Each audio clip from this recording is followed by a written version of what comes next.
fans, the King of Elite Runners, Elite Godson is back for more of my Minecraft game build developer commentary. I apologize in advance if I have not been doing any more uploads recently for the past few months or something. Reason being, it's because it's almost summertime and my allergies were really kicking up so much, and I've been sneezing quite a lot. So I do apologize in advance, but I'm a lot more better now, but I'm still fighting off those allergies, so I do apologize in advance. But, and another thing as well, too, is I've been busy with other brainstorming project ideas I have in mind for other stuff once I finish up with this first game build I have right here.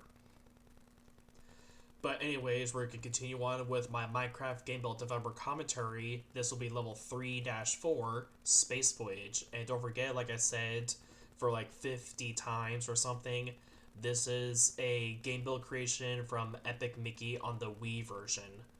The remastered version, I'm not sure what I'm going to do yet, so just FYI on that one.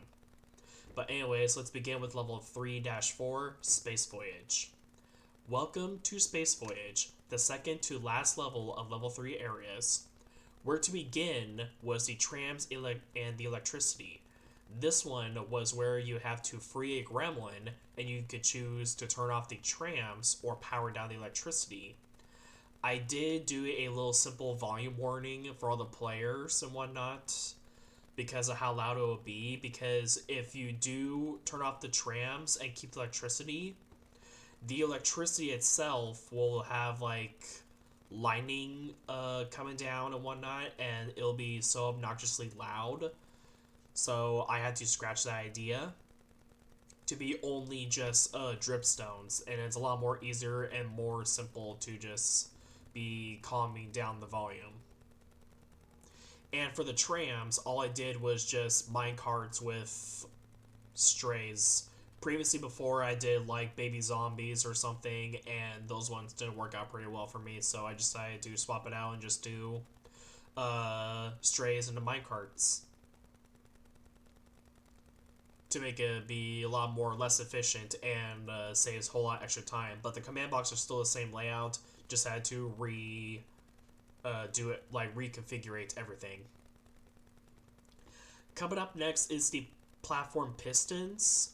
This one right here is where you get yourself teleported, and you had to get into a core piece to its actual main power station to raise the actual platform itself. You can barely see a little bit on the bottom right-hand corner of your screen, where you see the layout of the structure block right here. That's where it actually is at. In the actual game itself, all you had to do is just pay in the pipes, so on and so forth. But for the actual one right here, all I did is a tiny little mini-game session where you had to move the pistons to the actual core piece into its power station to activate the platform pistons themselves. But this one right here will be a little bit more obnoxious for this one, so get ready for this one. This one right here I'm going to guys talking about is the Beetleworks generators. This one right here is probably the second most annoying command block work that took me a very long time to get it right perfectly.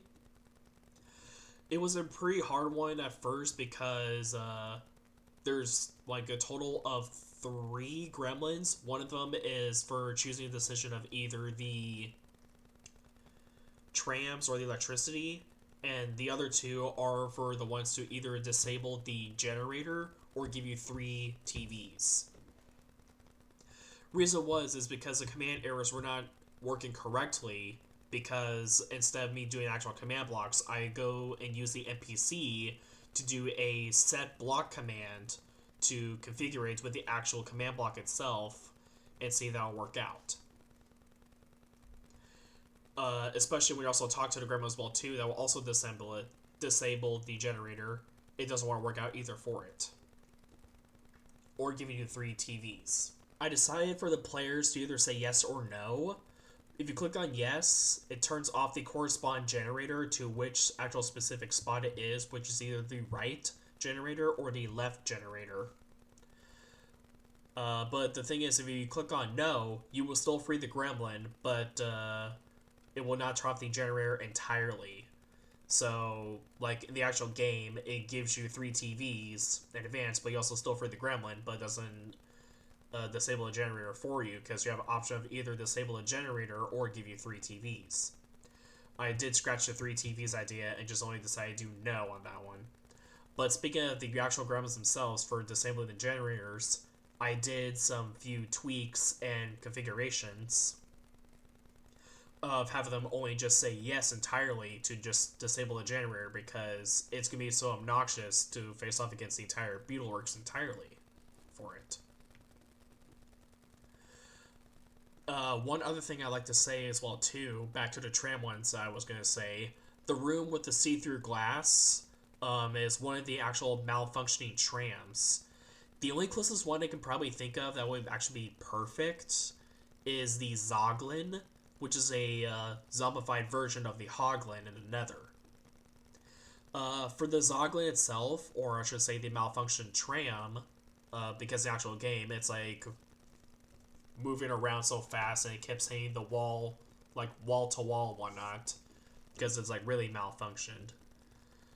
I added special effects to it to make it look exactly like what it actually looks like in the actual game. The only downside is that the malfunctioning tram in the game, you mostly take like multiple damage for this one, but for me right here entirely, I just only do just immediately like insta kill or something. And to make it a little bit more challenging and whatnot. I do made some arrangements with the elevator entrance, because you kind of see the elevator entrance right here with the netherite blocks and the bedrock door. If an enemy is detecting onto that block, it will teleport you immediately to the cutscene entirely and just advance you to the boss level of level 3 areas. What I actually did is do some arrangements, because if a player or like an enemy is being detected by that specific block, it's just gonna teleport the player immediately to the next level without realizing like they missed a few things. So I just did just a huge barricade block to make sure it's actually not an enemy being like standing on that specific one. So I did add that block door that would not have the player or enemy stand on it that's being detected by a single command block immediately. It just gets teleported to the boss level. But anyways, that will conclude right here the... Wait a minute, I'm missing one simple thing as well too. In this specific level is also where you find animatronic Goofy's part in this one. I did find this one in the actual game when I was a kid. From this specific spot right here, not the actual Beetleworks generator where you see the bedrock with the cobblestone wall. Right next to me, right behind, is where that specific spot is at for the final part. And for this one right here, there is a side quest for Horace and his detective agency in this one, where you have to find some dog tags.